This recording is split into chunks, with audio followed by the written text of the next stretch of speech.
بسم اللہ الرحمن الرحیم۔ بیٹیاں تو رحمت ہوتی ہیں۔ لڑکیوں کے اسکول میں آنے والی نئی ٹیچر خوبصورت اور با اخلاق ہونے کے ساتھ ساتھ علمی طور پر بھی مضبوط تھی، لیکن اس نے ابھی تک شادی نہیں کی تھی۔ سب لڑکیاں اس کے ارد گرد جمع ہو گئی اور مذاق کرنے لگی کہ میڈم آپ نے ابھی تک شادی کیوں نہیں کی۔ میڈم نے داستان کچھ یوں شروع کی۔ ایک خاتون کی 5 بیٹیاں تھیں۔ شوہر نے اس کو دھمکی دی کہ اگر اس دفعہ بھی بیٹی ہوئی تو اس بیٹی کو باہر کسی سڑک یا چوک پر پھینکاؤں گی۔ خدا کی حکمت خدا ہی جانے کہ چھٹی مرتبہ بھی بیٹی پیدا ہوئی۔ مرد نے بیٹی کو اٹھایا اور رات کے اندھیرے میں شہر کے مرکزی چوک پر رکھ آیا۔ ماں پوری رات اس ننھی سی جان کے لیے دعائیں کرتی رہی اور بیٹی کو اللہ کے سپرد کر دیا۔ دوسرے دن صبح باپ جب چوک سے گزرا تو دیکھا کہ کوئی بچی کو لے کر نہیں گیا۔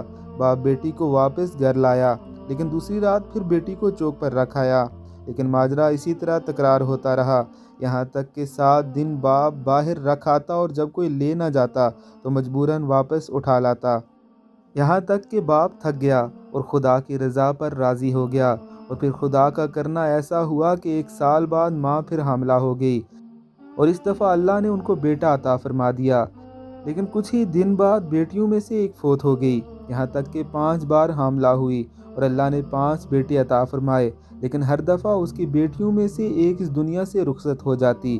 فقط ایک ہی بیٹی زندہ بچی اور وہی بیٹی تھی جس سے باپ جان چھڑانا چاہ رہا تھا۔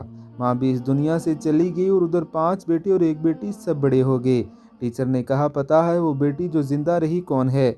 وہ میں ہوں۔ میں نے ابھی تک شادی اس لیے نہیں کی کہ باپ اتنا بوڑھا ہو گیا ہے کہ اپنے ہاتھ سے کھانا بھی نہیں کھا سکتا، جبکہ کوئی دوسرا نہیں جو اس کی خدمت کرے، بس میں ہی اس کی خدمت کیا کرتی ہوں۔ اور وہ 5 بیٹے کبھی کبھی آ کر باپ کی احوال پرسی کر جاتے ہیں، جبکہ باپ ہمیشہ شرمندگی کے ساتھ رو رو کے مجھ سے کہا کرتا ہے کہ میری پیاری بیٹی جو کچھ بھی میں نے بچپن میں تیرے ساتھ کیا اس پر مجھے معاف کرنا۔